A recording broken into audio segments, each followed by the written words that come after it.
Sejam muito bem-vindos a mais um episódio do Pod Plástico. Hoje eu estou aqui com o Rodrigo Franco, que faz licenciamento ambiental, CETESB, IBAMA, né, Rodrigo?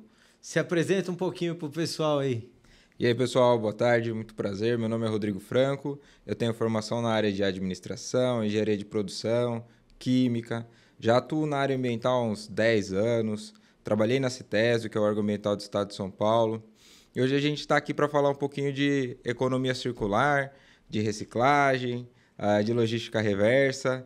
Basicamente é isso, a Franco hoje atua não somente nas questões de CETESB, mas a gente acaba fazendo CETESB, IBAMA, toda a parte do regulatório para que as empresas funcionem de maneira ambientalmente adequada e atendendo à legislação vigente. Então você entrou nesse mercado aí já puxado por ter trabalhado no IBAMA. Você achou um filão de mercado aí e foi? Na verdade, eu trabalhei na CETESB, né? Que é o órgão ambiental do estado de São Paulo. Isso. Aí lá foi muito engraçado, porque a gente fazia o atendimento prévio.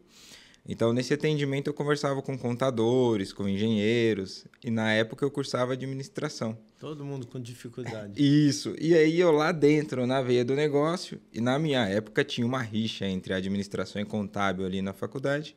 Eu falei, pô, se o contador faz, eu também vou fazer. Acabei saindo e iniciei a carreira ali. Isso há 10 anos atrás. E foi aprendendo tudo na prática, na pancada? Já tinha um pouco de base da CETESB? Na verdade, enquanto eu trabalhava lá, o que eu fazia? As horas vagas que eu tinha, ou seja, não estou fazendo nada aqui, vou lá no arquivo, pegava os processos de licenciamento das empresas da região e ia olhar. Ficava olhando os processos de licenciamento, tinha dúvida, ia conversar com os técnicos. E foi assim, aprendi desse jeito. Aí quando eu saí, eventualmente, a gente acaba tendo alguns trancos e barrancos, mas a escola foi boa. E o que mais trava assim na vida da pessoa que quer empreender na indústria plástica, assim, na parte de licenciamento? Hoje, depende muito o que ele vai fazer. Por exemplo, se eu estou falando de uma indústria que vai receber o material apenas triado, e dessa triagem ele vai triturar, fazer lavagem, né? Para depois ir mais para frente para outros processos de reciclagem plástica, esse camarada ele vai ter um problema com geração de efluente, então ele vai ter que ter uma estação de tratamento. Por conta da lavagem. Por conta da lavagem, exatamente. Ele vai ter que identificar desses materiais que ele recebe qual que é a origem, porque a CETESB vai querer saber que tipo de material é esse que ele está recebendo para poder caracterizar o efluente. E fora essas demandas um pouco mais técnicas, né, hoje a gente esbarra em um problema muito sério, que é o tempo, né? Desenvolver o projeto não é lá tão complicado e não demora-se lá tanto tempo, vai. Se hoje a gente fosse montar uma indústria de trituração e lavagem de material plástico, eu montaria isso em questão de 30 dias, eu te entrego... É rápido. Em 30 dias eu te entrego um projeto pronto e protocolo. Não demora mais que isso. Agora, o problema está na análise do órgão, porque eles têm, legalmente falando, de 30 até 180 dias para analisar o que eu protocolei. Então, isso acaba demorando. Eles têm 180 dias. Isso acaba demorando. Eles têm 180 dias, então... Quando você vai ver, acaba aí demorando 6 meses para tirar a primeira licença, né? A gente está falando que são 3 licenças. E né? você que está habituado com isso, para o nosso público aqui, que normalmente é o público é o pessoal do plástico, né? Sim. A gente fala para dentro do nosso mercado muito mais. Vamos sair um pouco, mas o circuito de água é um circuito fechado, né? Do plástico. Uhum. Usa-se pouco a água, né? Sim. É só por evaporação mesmo. Na verdade, quando você está falando de trituração e lavagem do material plástico, existe um momento que essa água vai ficar saturada. Sim, né? você vai criar um lodo embaixo dela, Exatamente. Sujeira. E aí, nesse sentido, quando essa água fica saturada, é que se gera o efluente. Eu já fiz o processo de licenciamento de algumas indústrias de trituração e lavagem, onde eles faziam a troca periódica da água. Não é sempre, mas acontece. Então, um descarte ali a cada 3 meses, 6 meses, porque a água acaba ficando muito suja. É longo, né? Para o volume que faz, sim, sim. Consumo baixo. Sim, exatamente. Mas acontece. Acontece. Sim. Depende da sujeira que vem no plástico, você Isso, então entenda que a origem do material é muito importante para quem trabalha com trituração e lavagem do material plástico, né?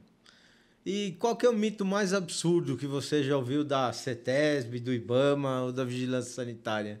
Cara, recentemente essa semana, inclusive, a gente recebeu um pedido de cotação de licenciamento. Não sei bem se é um mito, mas eu vou dizer que foi uma ocorrência muito diferente. Quando a gente recebeu a licença, a gente tem o costume de entrar no sistema da CETESB e consultar a autenticidade do documento. E, para nossa surpresa, era um documento que não existia. Caramba. Então alguém, digamos assim, né? Alguém entrou em contato com a empresa, vendeu os trabalhos de licenciamento e assessoria e, digamos assim, adulterou uma licença, né? Forjou um documento e mandou para a empresa e falou: ó, tá renovada a sua licença, tá aqui. Que beleza. O Ah, cara com o documentão lá, se chegasse alguém, tava exatamente. autuado. Mas era um documento adulterado, nunca foi protocolado o processo no órgão. Tem alguma história cômica ou trágica que aconteceu já no seu meio aí que você pode compartilhar com a gente? Cara, eu acho engraçado, assim, eu trabalho e lido com empresários dia a dia, né, eventualmente, de várias áreas de atuação, desde o mercado de reciclagem de sucata, siderúrgica, plástico, enfim, uma série aí.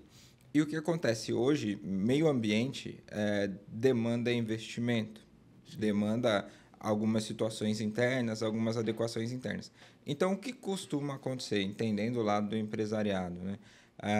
É que às vezes a gente chega e fala para o cara, olha, para você trabalhar com esse material aqui, você tem que ter esse tipo de estrutura, então talvez ali um sistema de contenção para vazamento de efluente, uma área coberta com piso impermeabilizado, e aí o cara tem que investir na estrutura. E nesse momento do investimento ele fala assim, mas e se eu cortar um caminho? Então o que eu mais vejo o cara cortou o caminho, o órgão ambiental foi lá, viu e multou. Então isso é muito rotineiro, na verdade, é algo que não deveria, mas infelizmente hoje, até por custos altíssimos que o empresariado tem, né? Mas no seu ponto de vista, a burocracia, ela é vilã ou ela é mal interpretada? Ótima pergunta. Eu acho que os órgãos ambientais, no contexto geral, eles poderiam ter mais celeridade nas análises. Isso facilitaria. E a identificação também do custo do licenciamento. Então, veja que eu tenho clientes hoje, quando ele é porte demais, fatura mais de 12 milhões por ano, a taxa da CETESB dele é mais de 100 mil reais. Caramba! Tendo que ser pago em uma única vez, a cada 2 anos. Isso uma taxa. Isso fora as outras. Isso a gente não está falando de taxa de IBAMA. Tá? Então, a burocracia em si, em determinado ponto, quando bem aplicada, quando vem da interpretação da legislação, que passa pela parte administrativa e entra dentro do órgão que cria os roteiros internos para a aplicação da lei, quando bem alinhada, é bom. O problema é você montar o processo de uma indústria e o cara demorar ali 2, 3 anos para ter uma licença. Então, imagina. Nossa, é muito tempo. O cara investe 2, 3 milhões, 5 milhões numa fábrica. Aí vai gastar ali 50 mil no processo de licenciamento. Dependendo da taxa, talvez até 300 mil no processo de licenciamento. Mas até que a licença dele saia, legalmente falando, ele não pode trabalhar. E a revalidação disso é de quanto em quanto tempo? Depende do segmento. No plástico vai ser de 4 a 5 anos. Teve umas mudanças agora, está indo para 6. Tem indústria que chega até 9 anos, mas no mercado do plástico vai ser disso, entre 3 a 6 anos. Tem muita gente que fala que é tudo de qualquer jeito, que é só preencher papel. E na verdade não, né? Eles são bem severos nesse critério, né? Tem mudado, principalmente se falando de CETESB, tá? Que recentemente tiveram novas contratações, teve concurso público, então tem uma galera muito nova aí que veio com sangue nos olhos cara, eles estão de fato analisando, eles estão cruzando dados assim de licenciamento, o que antigamente a gente não se via. Hoje, quando a gente fala de resíduo, existe um sistema estadual que chama SIGOR, né? Que é o Sistema Estadual de Gerenciamento de Resíduos. É um sistema integrado ali. Então, toda a movimentação de resíduo tem que passar por ali. E o que acontece? No licenciamento ambiental, eu tenho que colocar a geração estimada de resíduo. E aí, antigamente, você não via esse cruzamento de dados. Então, o técnico que analisava o SIGOR dentro da CETESB não era o técnico que analisava o licenciamento. Hoje, mesmo sendo ainda profissionais diferentes, o técnico do licenciamento está pegando esses dados do SIGOR e analisando para ver se bate. E se não bater, se por algum... às vezes a pessoa ficou desatenta e preenche errado aqui, alguma coisa aconteceu nesse sentido, mandei o documento incompleto, R$ 5.000 de multa. Caramba. Por declaração entregue errado. No ano são 4, então se entregou errado as 4, 20 mil. E em relação, a gente estava batendo um papo ali sobre o Plano Nacional de Resíduos Sólidos, que estão tendo problemas de multas interestaduais, né? Isso é um assunto... Apesar de vir lá de 2010, ele tomou muita força agora, né? Que é a lei existe, mas ela não era aplicada, né? Ela só existia, né? Isso, porque no Brasil existe um negócio muito engraçado que funciona assim. Existe a legislação. Então, a partir da legislação, o órgão já pode chegar te multando? Não. Por quê? Então, ele implementa a lei está lá. O órgão ambiental tem que pegar essa legislação, trazer para dentro e criar maneiras administrativas da sociedade atender essa legislação. Então, isso foi o que aconteceu com a logística reversa. Então, a logística reversa ela é a responsabilização da indústria ou dos exportadores, dos comerciantes, pelas embalagens dos seus produtos ou pelos seus produtos no pós-consumo. Então, imagina que eu tenho uma fábrica de baterias. Então, o Rodrigo é proprietário de uma fábrica de baterias. Eu sou responsável por todas as baterias que eu vendi após a utilização delas. Então, você foi lá e comprou a bateria. Estragou com o tempo, precisou trocar. Eu sou responsável por essa bateria que você trocou. Então, eu tenho que dar o destino final dela. Na verdade, não. Eu tenho que comprovar que você deu o destino correto, mesmo você sendo consumidor. Porque é a corresponsabilidade. Entendeu? Mas é complexo isso, né? Mas a obrigação primária é da indústria e não do consumidor. Nesse sentido, tá? Porque a responsabilização... Vendi uma bateria daqui de São Paulo para o Mato Grosso para o cara colocar num trator. Exato. Eu vou ter que saber o que ele fez com essa bateria pelo plano? Isso. Você tem que, na verdade, criar alternativas para que essa bateria volte para você.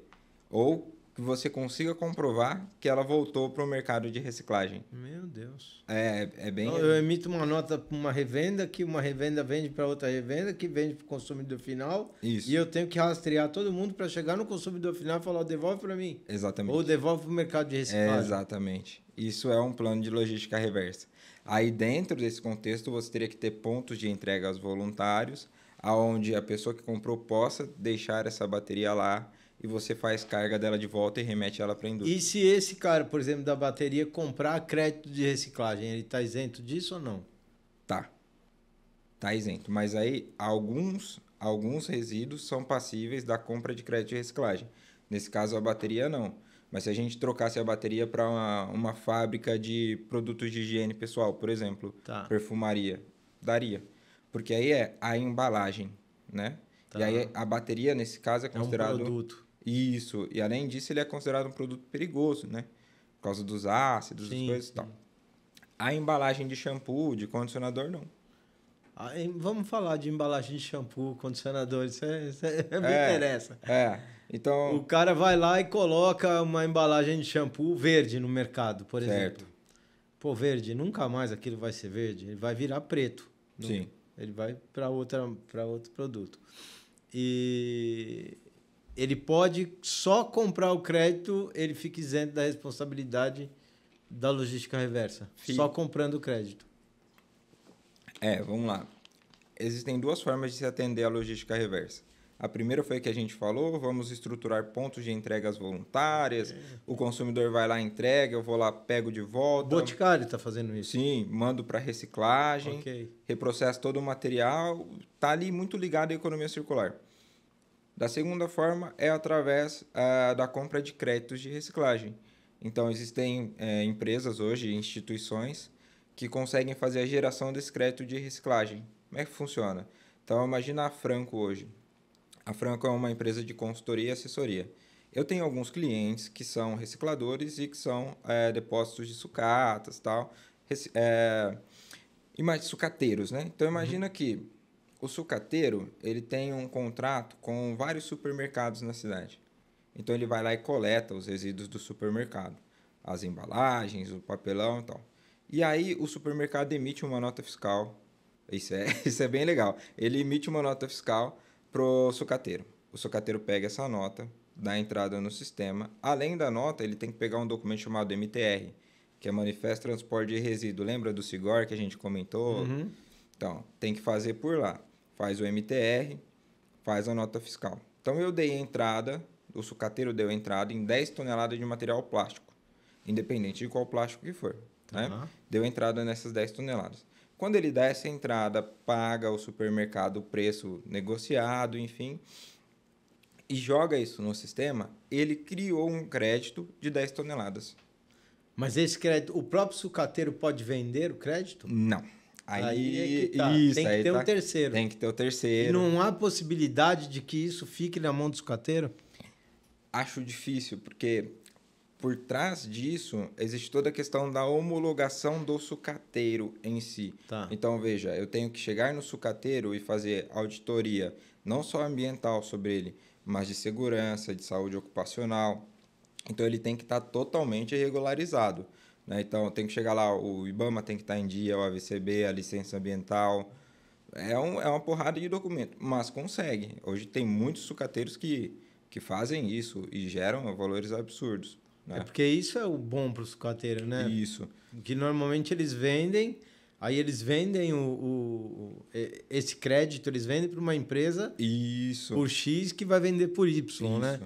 Na verdade, é só o atravessador que tem o documento, né? Isso, exatamente. Porque, na verdade, assim, o sucateiro, ele vai ter, digamos assim, ele vai ser detentor, mas ele não consegue gerar.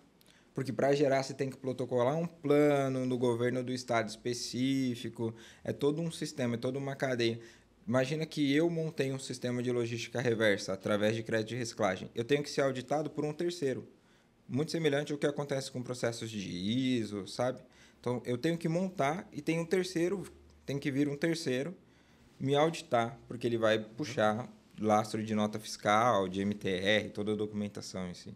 E assim, você fazendo esse monte de licenciamentos aí, nesse meio da legislação, o que você acha que atrapalha e o que você acha que ajuda o meio ambiente? Porque tem coisa que é muito burocrático que atrapalha. Sim. E tem legislação que ajuda a não criar o dano no nosso meio ambiente, né? E tem bastante. E o Brasil é até com a mão pesada em cima disso, né? Bastante. Agora tá em votação ainda a Lei Geral do Licenciamento Ambiental. Então, vai dar uma mudada, vai dar meio que uma desburocratizada na coisa. Né?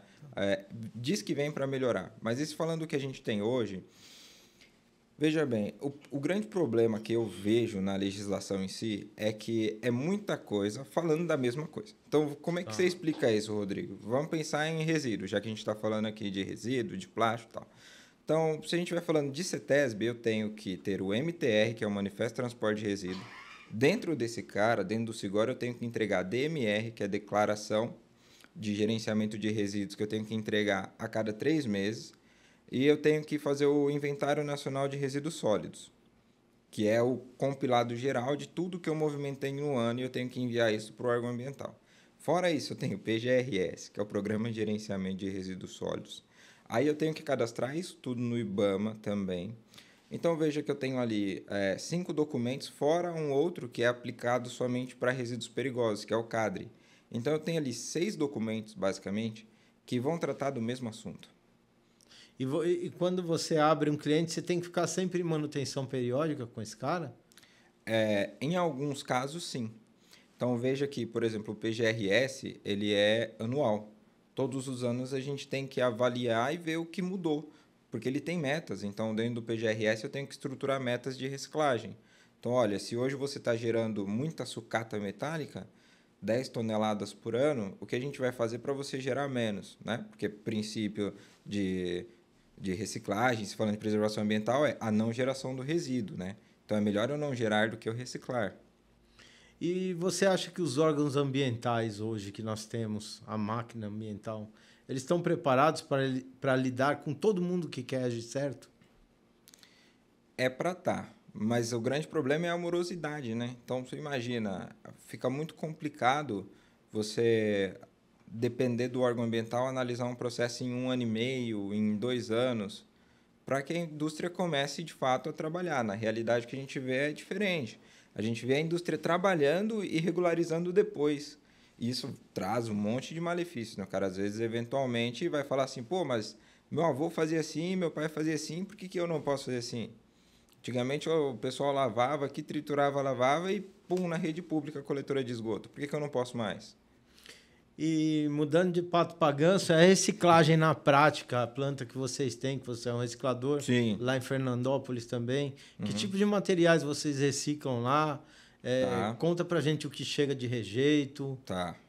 Lá a gente acaba coletando mais resíduos plásticos, papel e papelão, tá? De algumas indústrias ali da região, né? Ah, tá. Você pega Isso, só resíduo industrial. isso, mas plástico e papelão. Tá. Indústrias, alguns comércios, então alguns supermercados. A gente recebe também de sucateiros menores, né? Então, basicamente, hoje o que a gente faz é com o plástico? A gente consegue fazer a separação e alguns tritura, lava e vende, ele triturado e lavado, né? Outros são prensados e vendidos apenas prensados. E o papelão a gente faz apenas a prensagem, né? Faz ali uma triagem, porque às vezes vem alguma coisa O no plástico meio. prensado que você vende é o quê? O PET? Não, é o plástico fino. A gente chama de plástico fino lá. Saco, Isso, saquinho, as questões de sacola. sacaria. Isso, exatamente. Às vezes vem alguma questão de ráfia e tal, mas não é muita coisa, não. A gente acaba pegando, trabalhando nesse sentido, né? E o que você lava qual é? A gente lava PAD e PP. A PAD e PP. Isso. Tritura, lava e tal. Acaba assim, a gente acaba recebendo bastante de algumas indústrias segmentadas ali, principalmente o PAD, né? Ah, então você já pega o resíduo meio que limpo, né? Você não pega É, ele do jeito que chega numa cooperativa, né? Você já pega ele mais limpo, já pega ele mais. mais tratadinho, né? Exatamente, exatamente. Muito embora, às vezes, a gente tenha que submeter todo o material a uma nova triagem, né? Porque não é muito recorrente, mas acontece. Às vezes vê um parafuso lá no meio, joga dentro do moinho, pronto, quebrou a Tchau. faca. Só escuta o barulho. Não, e acontece. E quantas toneladas vocês geram lá por mês, mais ou menos? A gente não tá trabalhando com muita força ainda, não. A gente está trabalhando mais ou menos numa média de 40 toneladas aí. E no qual total. que é a maior dificuldade? É você conseguir o resíduo ou você vender esse resíduo? É mão de obra para o processamento. Caramba. Na minha região, Cai na mesma história de Ah. toda indústria. a mão de obra para o processamento é triste. O cara não fica. Não fica, não trabalha, não fica. E assim, e não é só lá, né? A gente está falando assim, a mão de obra no processamento, se eu pegar na parte da reciclagem, mas até na questão do escritório também. E de todos, tantos outros que eu visito por aí. Todo Mão de mundo obra. está com o mesmo problema de mão de Mão obra de obra. geral, né? Eu não sei o que Aí acontece. você fala é a mão de obra de mecânico de usinagem. Não, não é, cara. Não é. Tudo. É Não é. administrativo. Lá no escritório a gente tem deficiência para contratar, é difícil de contratar para trabalhar no escritório e para trabalhar na reciclagem também. É um perfil muito diferente, assim. E a relação da teoria para a prática, assim, da parte teórica que você faz o licenciamento Sim. e a tua parte prática, é fácil de conciliar os dois? Cara, é porque aí eu jogo, então, vamos lá, na questão da reciclagem eu tenho um gerente lá, Tá. que é o Ricardo, então ele domina o plástico, então é ele quem compra, é ele quem negocia a venda. Eu vou lá, assim, só para ver como é que tá ali a organização do lugar, obviamente cuidar das questões ambientais em voltas à questão de reciclagem, mas eu só me envolvo quando a gente vai tratar de assuntos maiores, então eventualmente a gente fecha algum tipo de processo até com algum cliente meu que está desmobilizando uma área ou tem um passivo de material que eu observo no momento da vistoria, né? Então, eu chego numa indústria e vejo lá, pô, esse monte de papelão aí, o que você está fazendo aí, esse papelão? Ah, eu tô vendendo, quer preço? Aí, ô Ricardinho, como é que você tá? Eu tô aqui no cliente aqui, seguinte, ele tem aqui um lote de papelão, o que nós estamos pagando? Aí, entendeu? A gente acaba trabalhando nesse sentido, né? Eu foco muito mais na parte da assessoria e da consultoria, porque me demanda muito mais atenção e o Ricardo toca coisa de com as mãos amarradas para Tranquilo. trás, assim, né? É muita expertise na área. E tem muita gente agora falando de economia circular, de logística reversa, tá na boca de todo mundo. E aí, quem realmente faz? Tá, quem realmente faz a fiscalização ou quem Não, realmente... quem faz é a economia circular. Quem você vê a economia circular, você tem algum case que você fala, "Ah, esse cara aqui faz bacana, tudo certinho." Ah, eu não conheço quem faz tudo certinho. É difícil, É né? difícil, justamente porque, imagina, só para falar de resíduo eu tenho 6 documentos. Então, é muito complicado eu conciliar tudo. Os 100% eu não consigo, mas os 90%, os 80%, a gente consegue, a gente consegue.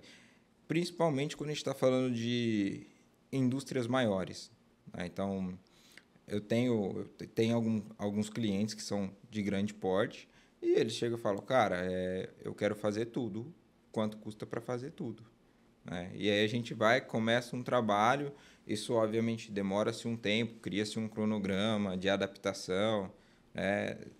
Consegue chegar aos 90% aí. Mas assim, qual é o seu sentimento em relação aos novos clientes que vêm chegando, que te ligam perguntando? Eles estão vindo preocupados realmente com o meio ambiente ou eles estão atrás do papel, do documento para poder trabalhar? Pergunta muito capciosa. É, mas tem que ter, porque é o pó de plástico. Essa é a pegada, cara. Mas olha, vamos lá. Falando de realidade, de fato, o que ocorre. O documento é importante. Sim. Existe uma tendência a uma mudança e uma preocupação maior com o meio ambiente.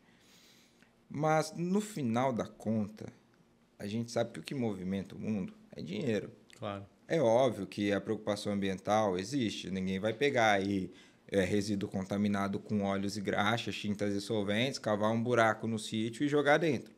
Isso hoje... Joga. É, isso Joga. hoje eu basicamente eu não presencio mais esse tipo de cultura. Mas antes era pior. Isso, antes era pior. Atualmente a galera tem um pouco mais de conscientização quanto a isso e não tem feito isso mais.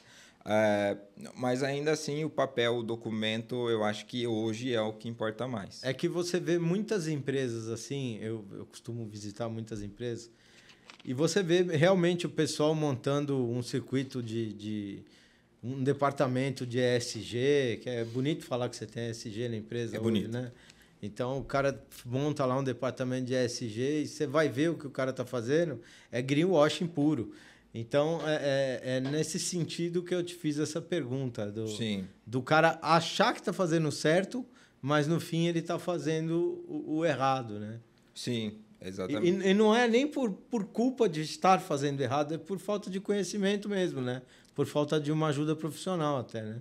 A gente tem um cliente no Noroeste Paulista, que é uma empresa de grande porte, e quando a gente chegou lá, ele fazia a destinação de solventes usados de maneira adequada, mas ele não documentava isso.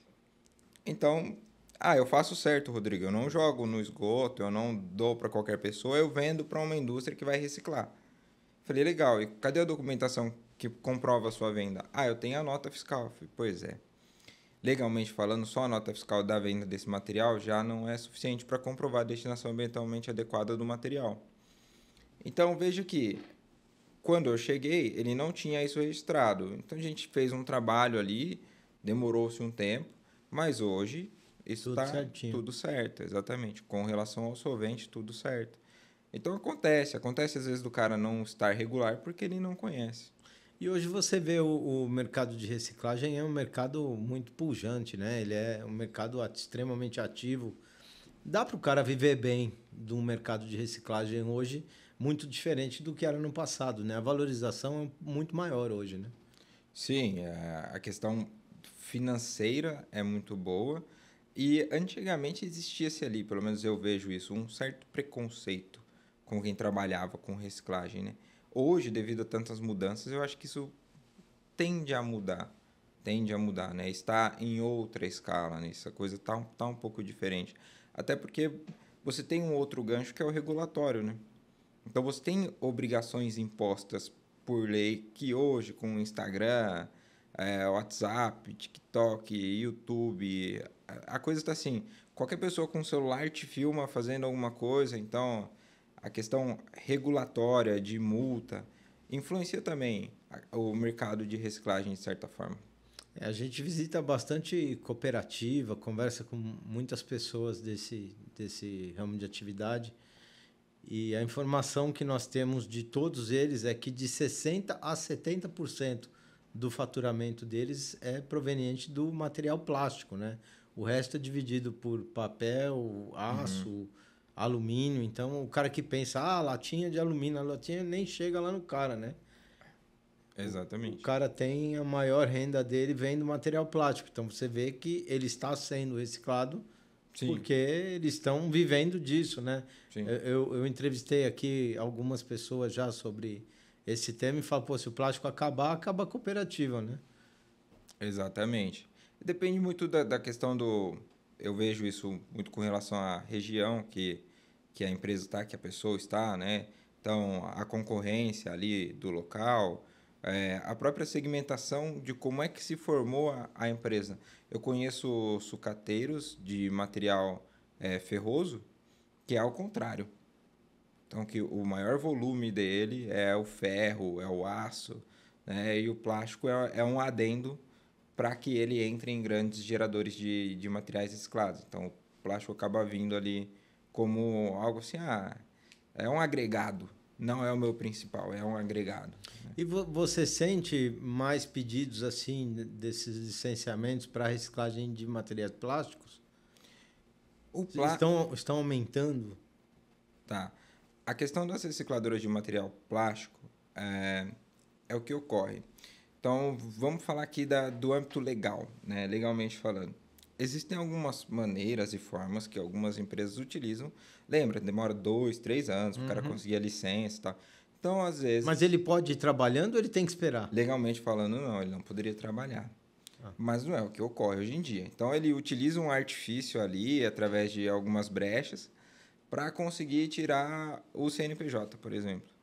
E aí, com o CNPJ, ele consegue faturar a nota fiscal e consegue Vai girando. trabalhar.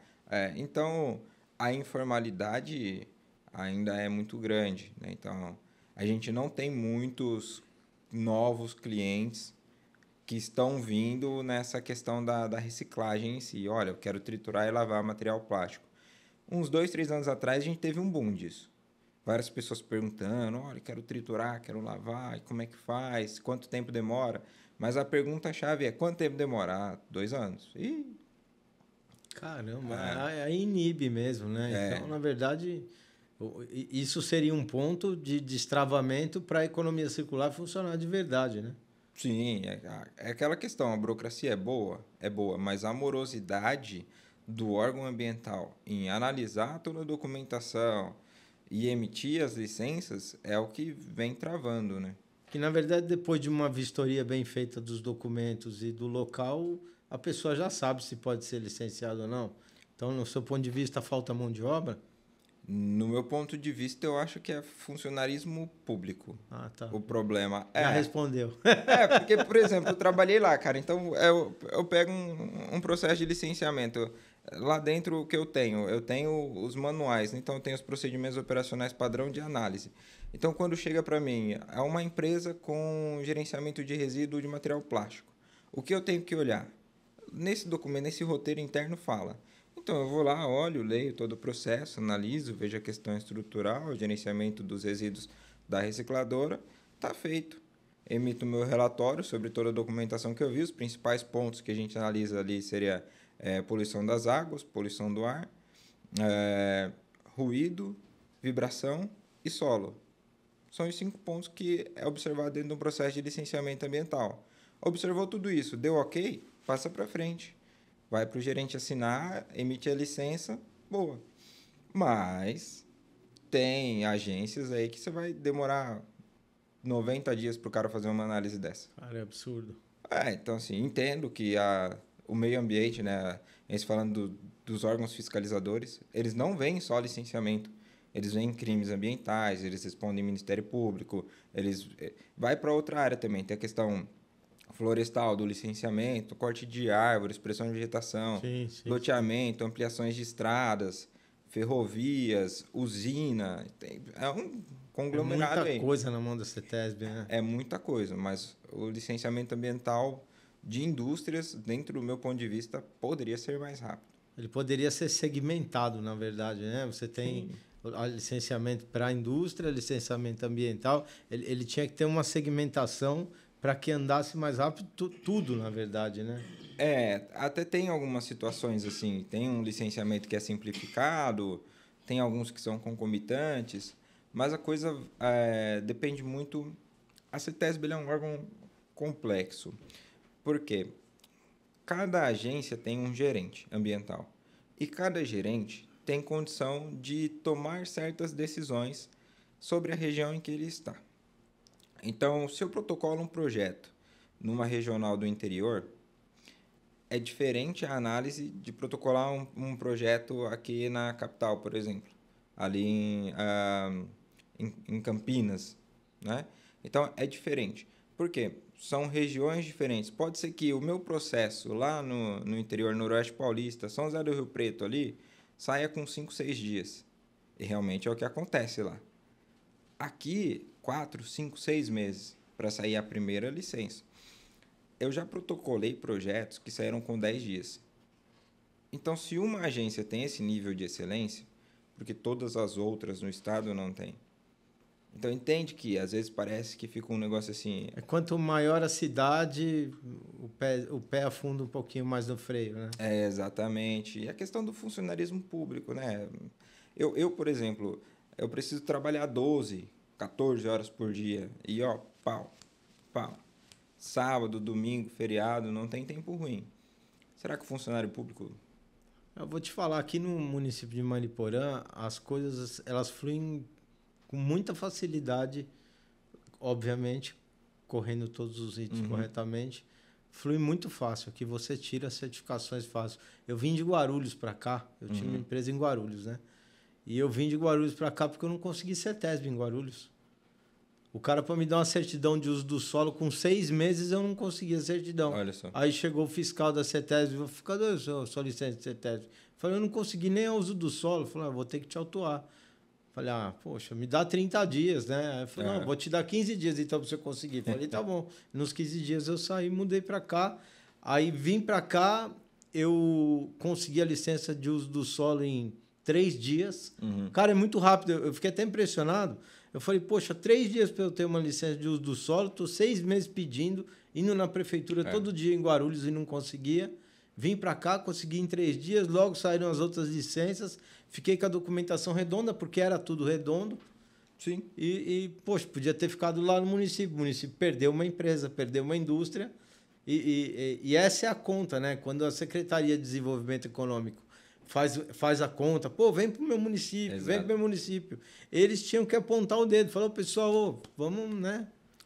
Exatamente, mas é uma realidade em sair assim em poucos dias, pouco vista dentro do estado de São Paulo e até fora do estado. A gente trabalha em alguns órgãos ali em Mato Grosso do Sul, Minas Gerais, Rio de Janeiro, a gente tem casos de licenças há 3 anos em análise.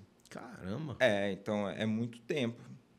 É por isso que a burocracia ela atrapalha. A própria legislação ela atrapalha o indivíduo, né, a indústria, a trabalhar de maneira regular, justamente por causa disso. São muitas obrigações, é muita coisa que se paga para pouco efetivo em loco mesmo, sabe? Por exemplo, eu já passei em algumas situações que a CETESB chega e fala assim, o órgão ambiental, olha, você precisa destinar o efluente de maneira adequada. Beleza, mas eu mando para onde? Não sei, é problema seu. Só me apresenta aí que eu vou analisar se é bom ou não. Eu preciso do documento. E aí eu analiso depois, se o que você está me propondo é bom ou não. Então, Que loucura, e o contribuinte faz o quê? Ele paga o imposto, ele paga a taxa, ele paga tudo. Mas o cara, quando ele abre uma recicladora, normalmente, ele sempre o primeiro impacto ele é mal visto, né? Isso, infelizmente, que é um baita bem que faz, né? Sim. Hoje a gente, quando fala de economia circular, se você não tem uma recicladora, se você não tem um catador, que é a realidade do Brasil, Sim. que são milhares, se não fosse esses caras, talvez nem aconteceria o número de reciclagem que a gente faz hoje, né? E eles são tão mal vistos, né? Porque de fato é aquela história. O operacional é muito difícil, né? A mão de obra, então é mais fácil você comprar ou você vender? Não, o que é mais difícil para mim é o operacional mesmo. E aí esses caras, eles estão ali e estão na luta. Né? Então eu já vi pessoas fazendo essa separação, essa triagem inicial, né? Os catadores ali, e com muita alegria, inclusive. Né? Tipo, o cara realmente está fazendo ali um trabalho ambiental e, de fato, é mal visto pela sociedade, né? Então, eventualmente, aí é triste falar isso, mas onde eu moro, que é um bairro um pouquinho melhor ali na cidade, um bairro totalmente monitorado, então, quando passa alguém ali para catar alguma coisa, o pessoal, às vezes, manda no grupo de segurança do bairro. Pô, toma cuidado e tal. Tem gente aí passando. Tipo, como assim tomar cuidado, cara? É só alguém... E é engraçado porque é alguém pegando o que para mim é lixo, o que para o fulano é lixo, né? Que assim, não tem valor nenhum agregado. O cara tá pegando aquilo para comprar um arroz, para comprar um feijão, para ter a sua forma de subsistência, né? Aí a nossa cultura também, ela precisa mudar um pouco, né? A gente separa... É lixo, a gente não separa resíduo. Nenhum. Você vê muito na esteira uma embalagem com fralda dentro, né? Suja. Sim. Você vê chegar vários materiais sujos. Pô, custa passar uma aguinha em casa, separar o material para a hora que chegar, para esse catador que vai pegar ou para uma cooperativa que vai pegar, o material chegar mais limpo na mão da pessoa. Sim. Porque isso vai ter um manuseio depois da sua casa, né? Então, eu acho que o pós-consumo ele também tinha que ser responsabilizado, assim como é na Europa, no Japão. Se você mandar a coisa suja no dia errado, ele não recolhe.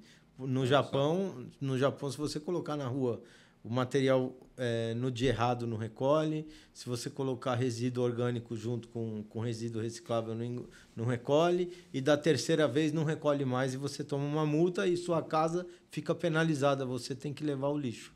Olha só. Então, e funciona. Você vê que o japonês limpando o estádio de futebol quando acabar o jogo, a cultura é baseada nisso. Olha só. Você tem que ter umas punitivas. Se não tiver punitiva, não vai funcionar. O problema é que no Brasil, às vezes, a punitiva é mais arrecadatória do que orientativa, né? Mas você tem a punitiva e você também pode ter a compensatória. Sim. Você pode fazer o cashback, né? Sim. Você vai lá, coloca, o cara põe, que nem na Europa funciona espetacularmente bem. Onde você vai, tem uma máquina que você coloca lá os seus recicláveis, sai um ticket, você entra no supermercado e usa o ticket e compra alguma coisa. Isso funciona muito bem, né? Então, na verdade, nós temos mercados enormes para explorar. O Brasil, eu acho que tem, na minha opinião, um potencial gigantesco para virar referência até em reciclagem, porque as leis ambientais aqui, eu falo para todo mundo, elas são muito pesadas em relação a outros países, né? Aqui o pessoal bate e bate com força mesmo, né? Mas bate com força em cima do empresariado. Sim, claro. E aí isso acaba não refletindo tanto assim na sociedade, né? Porque imagina, quantos empresários tem no Brasil? Então, nós vivemos num país onde a maioria esmagadora da população é CLT. Então, acaba que não é penalizada ativamente quanto a, por exemplo, descarte irregular de materiais diversos. Então, você vai descartar hoje um lixo eletrônico gerado na sua indústria, você tem que descartar para um local correto. Você tem que levar. Hoje você tem a associação de resíduos eletroeletrônicos que eles coletam na sua casa, né? Exatamente. Mas e na residência, quando o meu notebook estraga? Quando a minha TV queima? Porque hoje em dia as coisas são feitas para 2, 3 anos ali, estragou, e olha lá ainda. Então esse cara não é fiscalizado, né? Isso é um problema. É isso aí. E você nesse meio aí de CETESB, IBAMA, bombeiro, o que você faz para recarregar as baterias aí no... Isso é bom. Cara, eu viajo, eu tenho alguns hobbies que é assim, eu gosto de viajar, eu participo no clube de tiro, então... Pô, legal. Mas eu acho que principalmente Você é atirador frequente? Sim, sim, sim. Legal. Eu tenho o CAC, né? Que é o caçador, atirador e Eu colecionador. tenho Eu gosto bastante. Vou lá dizer que não sou tão bom assim. Mas a gente legal. brinca, é legal, é bem gostoso. Então, sempre quando dá, final de semana, a gente tá lá no clube praticando o esporte. Quando não, pega o carro, vai para algum lugar, vai passear. Qual é um lugar legal, assim, que você recomendaria que você já esteve? Cara, eu gosto muito, se for no Brasil, eu gosto muito de Angra dos Reis ali. Região ali do... Angra, para mim, eu acho que para recarregar do Brasil, para mim foi o que mais funcionou. E Então, fora? eu gosto muito de Dubai. Dubai? Eu sou fã de Dubai, cara. Eu gosto. Caramba, cara. Eu já fui Você pra não lá. bebe, né? Assim, eu bebo, mas assim, Aquilo não pode. quando eu fui pra lá, eu até tomei um porre, mas foi dentro do quarto, assim, comprei lá uns negócios e bebi lá, fiquei muito louco, mas mas realmente na rua não pode, mas eu acho a cultura lá muito legal. Eles gostam muito de dinheiro também, mas Gosto. o povo gosta de dinheiro, mas são super receptivos, então é um negócio assim.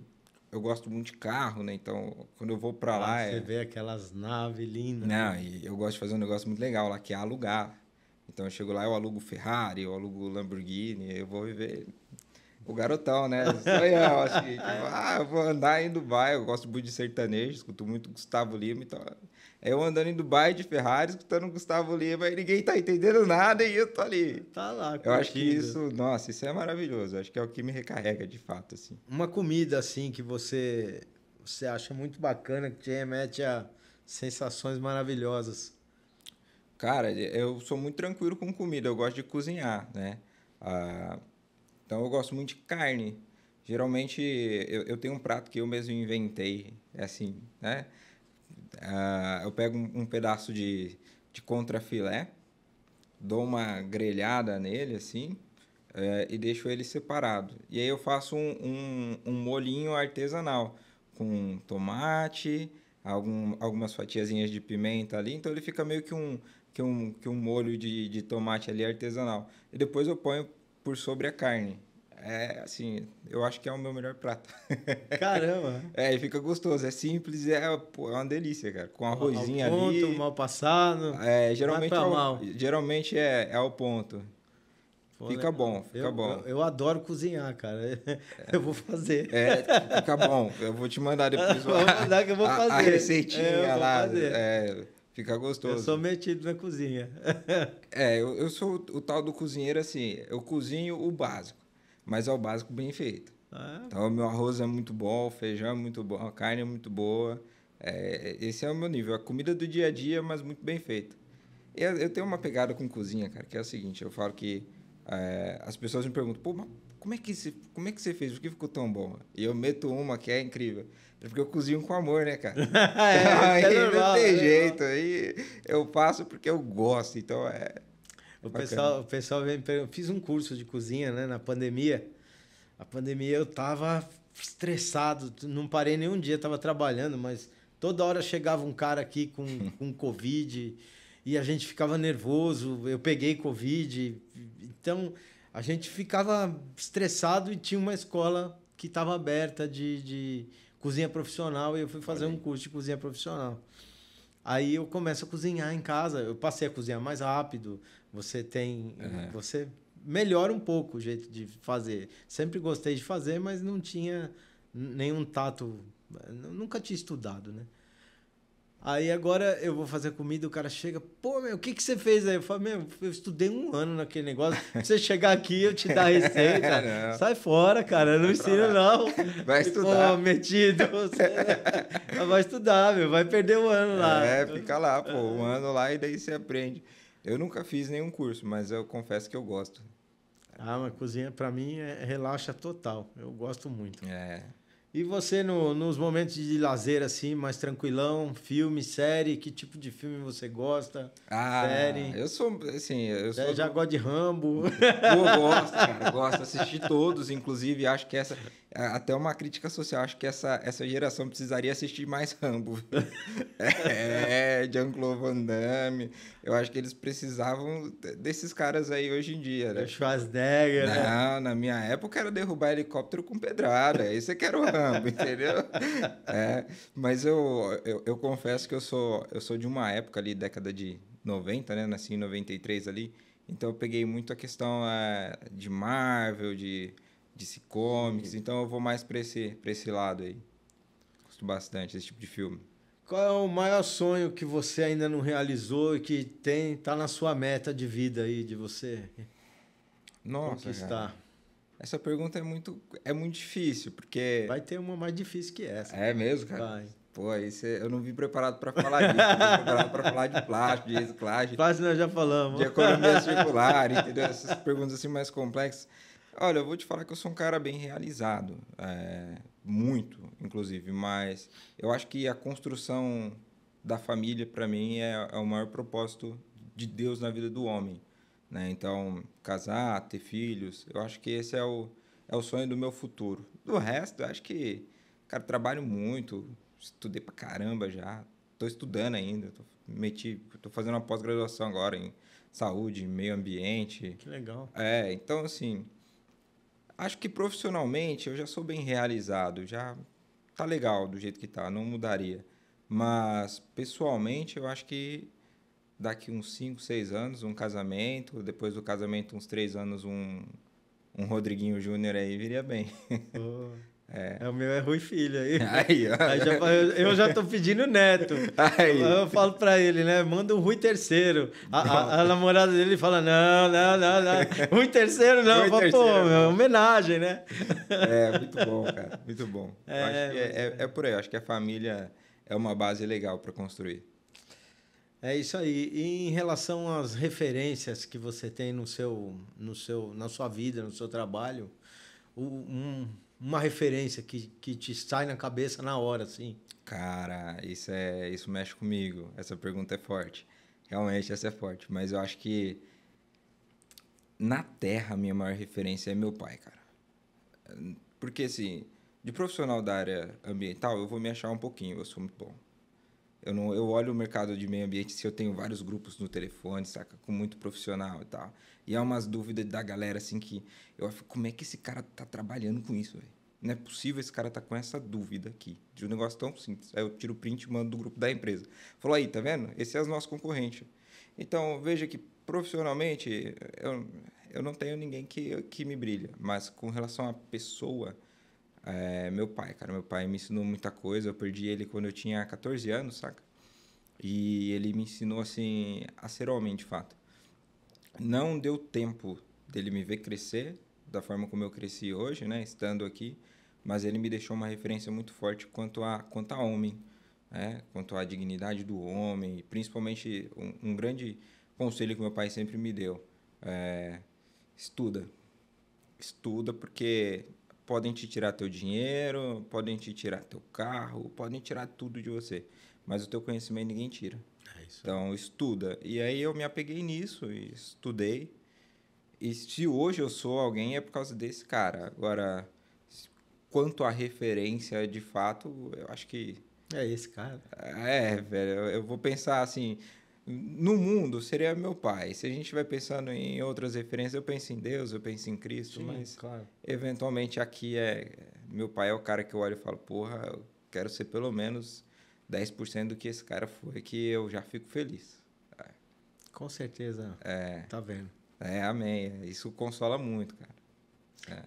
E se você pudesse ter um superpoder hoje no seu trabalho, você usaria como? Que superpoder seria esse? Cara, eu queria poder ficar invisível, saca? Tipo assim, para as pessoas, pô, não viu que eu tô aqui, entendeu? Eu acho que esse é muito bom, assim. A pessoa não viu que eu tô aqui, pô, quero ver. Acho que isso é legal. Ficar invisível, isso é invisível é problema. Já pensou? Você entra visível, sai, volta invisível. Aí só escuta o que estão falando, né? Pô, cara, eu ia conseguir, imagina, os lugares que você pode entrar para adquirir conhecimento de maneira antecipada a ser divulgado, né? Isso é até um problema para quem mexe com bolsa de valores, né? Pô, tá louco. Entendeu? Mas seria bom. Eu acho que eu gostaria de ser invisível, assim. E qual foi a maior lição que você carrega consigo, dentro ou fora do seu trabalho, que você aprendeu e carrega na sua vida? Cara, acho que ser honesto nunca dá errado, saca? Eu acho que honestidade, hoje, infelizmente, é uma percepção de valor que poucas pessoas têm, né? Antigamente, ser honesto era obrigação, hoje eu acho que é qualidade. Hoje é qualidade Então, mesmo. Então eu aprendi que honestidade, cara. A gente nunca perde por andar certo. Pode ser que lá na frente o caminho tenha demorado um pouquinho mais para chegar. Mas eu acho que ser honesto, velho, não tem... Pode acontecer o que for, mas você tendo honestidade, você reergue de novo, você consegue de novo. Acho que é isso. Então imagina que eu te dou uma lâmpada mágica agora aqui, você esfrega, sai um gênio, você tem direito a um pedido. O que você pediria? Porra. Você tá começando a ficar com umas perguntas bem complexas. Não, assim. essa tá acabando. O negócio tá começando a ficar diferente. Cara, eu falei muito do meu pai, assim, eu acho que eu perdi ele muito cedo. Parte disso me fez ser o que eu sou, obviamente. Talvez se eu não tivesse perdido ele na forma como eu perdi, talvez eu não estivesse aqui. Então, tudo existe um porquê e um pra quê. Mas eu acho que se eu pudesse fazer um pedido, eu não pediria para continuar com o meu pai pro resto da vida, porque seria egoísmo. Mas eu pediria para voltar no tempo, porque eu aproveitaria mais o tempo. Acho que seria isso. Porque do resto, cara, se não tivesse acontecido da forma como aconteceu, eu não estaria aqui hoje. É isso aí. Então, o backstage quer fazer uma pergunta para você. Manda. As minhas são sempre mais tranquilas, tá? Pode deixar. Você falou que gosta muito de filme, acabou citando Marvel. Uhum. Então eu vou para uma pergunta básica e depois vou perguntar uma coisa do dia a dia. Você chegou a ver o último filme da Marvel? O que você acha do Quarteto Fantástico, que saiu agora, se não me engano, na semana passada? Foi. E queria saber como funciona a sua rotina, porque dá para ver que você tem um porte atlético, então eu queria saber como funciona o seu dia de trabalho, como é que termina o seu dia, como você inicia ele, eu queria entender mais ou menos como funciona a semana de uma pessoa que ganha muito dinheiro e trabalha e se esforça também no corpo. Amém, cara, amém. Muito grato e lisonjeado pelos elogios aí. Vou te dizer que eu ainda não vi Quarteto Fantástico. Ainda não consegui ir lá, justamente por causa dessa loucura, dessa rotina. Mas estou louco para ir, vou aproveitar agora essa semana, se eu não for, até o final de semana, mas a meta é ir, tá? Meu dia a dia, assim, a minha saúde, quem me inspira muito, a academia, a alimentação é minha namorada, ela está fazendo nutrição, então ela pega no pé e ela treina muito, então eu acabo indo com ela. Entendeu? Geralmente a gente começa a trabalhar por volta das 7 da manhã, vai até umas 7, 8 da noite, aí vai, treina até umas 9, aí volta para casa, quando vai dormir meia-noite. Aí, de novo, 6 da manhã de pé. Eu entendo muito essa rotina, porque eu também, né, comecei a treinar com a minha namorada e troquei um pouquinho, né, larguei um pouquinho das coisas mais mundanas para voltar aos treinos e acho que em quesito de 3 meses eu perdi 20 quilos. Então, entendo como vale a pena largar um pouquinho as coisas de lado para se dedicar um pouco ao seu próprio corpo. Cara. É uma rotina pesada, mas final de semana a gente dá uma aliviada. Então, final de semana aí, quando tá muita loucura no escritório, a gente vai pro escritório 9 da manhã, sai às 16, aí vai pra academia, dá para conciliar. O meu grande problema é o seguinte, eu amo o que eu faço, então trabalhar para mim é divertido. Divertido é isso aí. Então, o cara trabalhar no que gosta é o cara realizado. Não tem jeito, cara. Profissionalmente, eu acho que não tem mais, assim, óbvio, crescer é bom, aprender é bom, mas eu acho que profissionalmente eu sou um cara realizado. Oh, que bom. Então é bem tranquilo. Muito importante. Se diverte no dia a dia. E, Rodrigo, para quem está te ouvindo e quer regularizar a empresa dele, por onde ele começa? Me ligando. Te ligando. Ah, mas é lógico. Deixa aí o seu contato, sua dica de ouro, para quem quer empreender no setor. Vamos lá. Quem está achando que é impossível tirar uma licença ambiental, né? Não, eu costumo dizer que não existe impossível para a gente regularizar um empreendimento. Obviamente, tudo depende do quê? De uma questão de estudo e de investimento. Então, vamos lá. Vou montar uma fábrica numa indústria rural dentro de uma área de APP. Não vai aprovar, que é uma área de preservação permanente. Ali, tem que ter uma faixa de 30 metros. Agora, implantei uma indústria numa área rural. Dá para regularizar? Dá para regularizar. Mesmo ela estando em área rural. Se ela não estiver dentro de uma faixa de APP, tranquilo. Então, não tem, assim, um problema que não seja passível de resolução, desde que o nosso amigo empresário não esteja infringindo uma lei de uso e ocupação de solo. Todas as outras demandas com relação a ruído, vibração, odor, água e solo, a gente consegue resolver, né? Com estudos, com projetos e tal. Mas, tirando um pouco a prepotência de lado e baixando um pouco minha bola, eu indico aos empreendedores buscarem profissionais da área de fato qualificado. E o que é importante para você achar esse cara? Ele tem que te demonstrar que ele tem know-how, então ele tem conhecimento. E às vezes você não entende, você não sabe, mas ele tem que te mostrar o que ele já fez na trajetória profissional dele. Porque é muito fácil eu chegar aqui e falar, Rui, eu tenho 300 clientes fixos, esse é o tamanho da Franco hoje. 300 clientes fixos anuais, que todos os anos estão com a gente, e uns 200 ali que são esporádicos. Esses 200 esporádicos, o cara chega, precisava ali de um AVCB de bombeiro, Rodrigo. Você faz? Faço. Quanto cobra? Tanto. Beleza, tá fechado? Tá. Vai lá, executa o trabalho, recebi, só vou ver o cara de novo daqui 5 anos.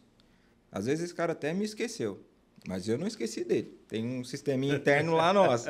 Então, o que acontece? Buscar quem tem know-how, quem tem referência de mercado é importante. O cara tem que te provar. Eu pego meu telefone aqui, te dou o número de vários clientes meus, eu falo, liga.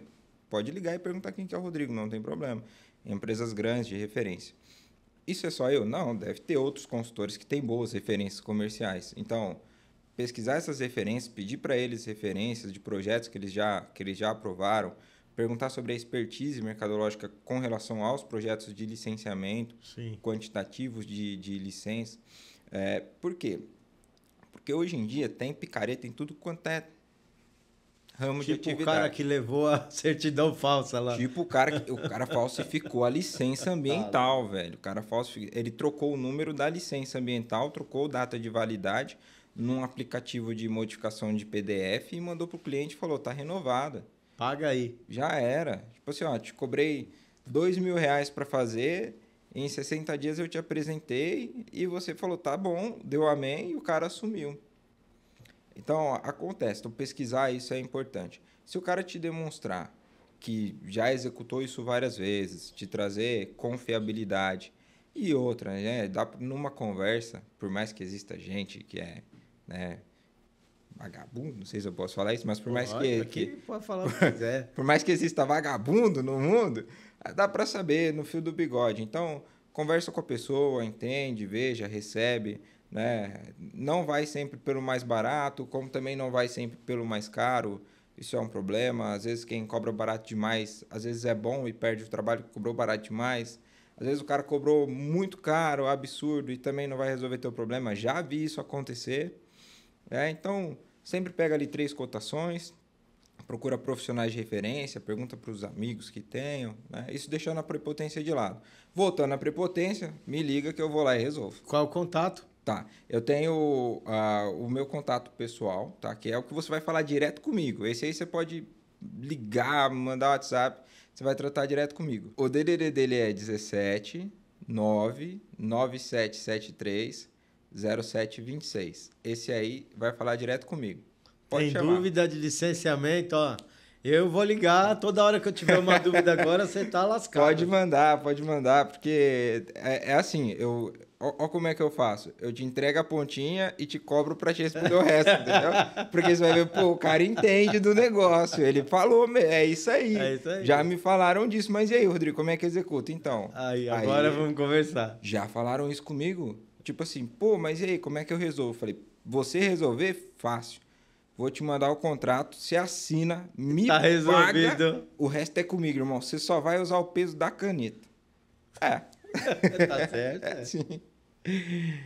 E, por fim, se esse podcast fosse ouvido por todas as pessoas do planeta, As perguntas são bravas, cara. que recado você deixaria para as pessoas?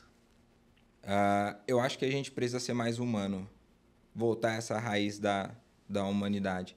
Ter mais... Eu gosto da palavra compaixão pelo próximo. Saca?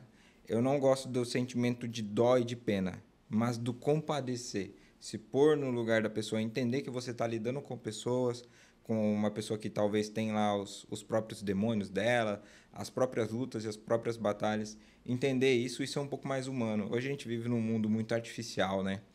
É Meta, é GPT, é um monte de coisa. É um mundo muito rápido. O Instagram fica ali, ó, bombando. Pau, é vídeo, é um monte de coisa. A gente perdeu um pouco a humanização. Você sabe que todo mundo que está vindo aqui, que eu faço essa pergunta, quase todo mundo responde a mesma coisa. Olha aí. É a falta de humanização. Existe uma carência hoje em dia, né? A coisa tá muito artificial, cara. Na minha época de menino, era outra coisa. Tipo, 15 anos atrás, assim, você acha? Pra gente começar a namorar uma garota, era uma loucura. Hoje em dia, você conversa com a pessoa no Japão. Mas se olhar do lado ali, você toma um assédio. Tem um Bom, outro lado. Talvez eu fui infeliz no exemplo, mas a galera me chamava para jogar bola. Hoje em dia o pessoal chama para jogar Roblox. Pronto, é um exemplo melhor, né? E nesse nosso bate-papo, tem alguma pergunta que eu não fiz e que você gostaria de abordar? Não, eu acho que foi bem completo. Só deixar aí digamos assim, uma luzinha acesa para as indústrias, né? Eu acho que isso é legal a gente falar sobre a logística reversa e a responsabilização da indústria pelos seus produtos no pós-consumo. Então, fiquem atentos com o estado do Mato Grosso do Sul. Todo mundo que comercializa para o estado do Mato Grosso do Sul, quando passa pelo posto fiscal, o posto fiscal cruza esses dados com o Ministério do Meio Ambiente, com o órgão ambiental e verifica se a empresa está atendendo ou não o plano de logística reversa. Se a empresa não está atendendo, ela vai meio que para uma lista negra, entre aspas, ali, e fica ali paradinha. Depois de um ano, o Estado do Mato Grosso do Sul publica um edital assinado pelo governador do estado, pelo Ministério do Meio Ambiente, por várias autoridades lá, e publica esse edital. Nesse edital é um edital de chamamento. Então, você tem um prazo X ali para entrar no Estado do Mato Grosso do Sul, pagar a taxa de logística reversa, se regularizar e não tomar multa. Mas a empresa está aqui em São Paulo. O cara não fica olhando o edital do Mato Grosso do Sul. Lógico que não. Não olha nem o de São Paulo? Pois é. Quando ele percebe, ele só recebe uma multa de 50 a 100 mil reais lá, porque vendeu para o Mato Grosso do Sul, sei lá, 10 mil reais no ano de 2023 e não recolheu uma taxa de logística reversa de, sei lá, R$1.000, por exemplo. Mas isso é uma coisa que tende a ir para o país inteiro, né? Ele tá escalando, estado a estado, né? Tá escalando. Minas Gerais já está começando. Se você desce aqui para São Paulo te pega, mas não é tão bruto assim a pancada, né? Mas ali para os estados do sul também. Então, fiquem atentos os comerciantes, né? Os fabricantes que vendem para Mato Grosso do Sul e que tem esse comércio aí interestadual de produtos, né? Principalmente quem trabalha com fabricação de produto alimentício, moveleiro, indústria no contexto geral, que vende B2C, é primordial, tá? E no Mato Grosso do Sul, eles estão pegando até B2B. Caramba! Mas a responsabilidade seria B2C, então indústria, pessoa física. No Mato Grosso do Sul, eles estão pegando até a indústria para outra indústria, ou para um representante, ou para um comércio. Então fiquem atentos a isso, porque você tomar uma paulada de 100 mil porque você vendeu 30, Tá precisando arrecadar mesmo, né? Pra não então, avisar ainda. isso é pegado. É um ponto que fiquem atentos, conversem com seus contadores, liga para mim, porque a gente resolve para você não tomar essa chapuletada aí. Vai por mim, é muito mais barato regularizar do que tomar essa paulada de 100 mil. Muito bem. Agora, deixe suas considerações finais, por favor. Quero agradecer aí a toda a equipe, né? Rui, muito obrigado. Foi um prazer imenso, uma satisfação imensa estar aqui com vocês, falar um pouco de economia circular, de logística reversa. Para além disso, falar um pouco dessa questão mais humana, né? Quanto tempo faz que eu não escuto alguém me perguntar, mas e aí, qual é o seu hobby? Mas e aí, qual que é a sua comida, né? E quais os seus sonhos? Então, isso é muito legal quando a gente entra nesse nível de conversa que vai muito além das questões técnicas e ambientais. Então, meu muito obrigado. Foi um papo muito bom, descontraído. E estamos aqui. Precisar da gente, estamos à disposição. Isso aí. Muito obrigado a você, Rodrigo, por disponibilizar o seu tempo também para vir aqui no nosso podcast. Nós estamos no início ainda do podcast, não temos tantas visualizações ainda, mas teremos. Está tudo caminhando para que seja de sucesso total, já é. O nível de pessoas como você que está vindo aqui só vem enriquecer o nosso podcast. E a você que ficou aí até agora assistindo a gente aqui, muito obrigado por ter nos aturado até o final. E se gostou do conteúdo, curte, compartilha, deixa o seu like, deixa o seu comentário. Se não gostou, deixa o seu comentário também. Não vou cansar de falar para vocês que se não gostou, deixa o comentário para a gente melhorar no próximo. Que aqui a gente está em melhoria contínua. Muito obrigado. Até o próximo episódio do Pod Plástico.